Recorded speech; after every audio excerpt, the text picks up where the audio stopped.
When I work with leaders on fostering cultures of originality, one of the biggest errors that I see is that they focus on cultural fit. They say, we want to bring in people who are going to live our values and really have a strong sense of belonging here.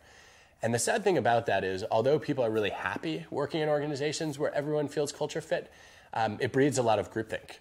Because culture fit becomes code for, would I like to hang out and have drinks with you after work? Are we similar? Did we come from the same backgrounds? Do we have the same training? And if you want to build a culture of original thinking, what you need instead of hiring on culture fit is to hire on cultural contribution. And not just hire on this, but also reward and promote. Cultural contribution is an idea that I borrowed from IDEO. It's the design firm that ended up building the mouse for Apple.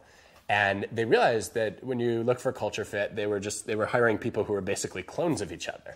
And they said, what if instead we could hire people who were not replicating the culture, but they were enriching the culture?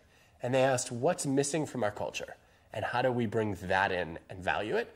And I think that's a starting point for original thinking, is to look at your culture and ask what's missing. And then how can we hire, promote, reward, and retain people who are best stretching and improving and evolving that culture.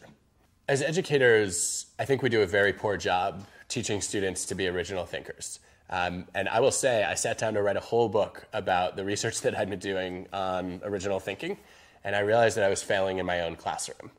I teach a class on evidence-based management where we look at leadership and collaboration and ask, what do the data really show?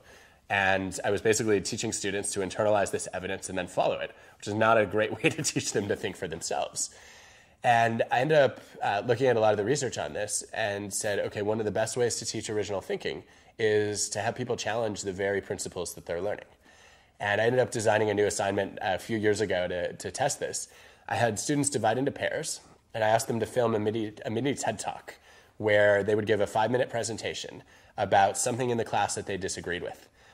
They had to champion a counterintuitive idea, and they had to back it up with some evidence that they found or gathered, and also then make a recommendation for how we should think differently about what they were learning in the classroom. I was floored by the originality of the talks. Not only did students come up with all sorts of ideas that I had never heard before, but also the ways that they delivered their presentations were extremely creative.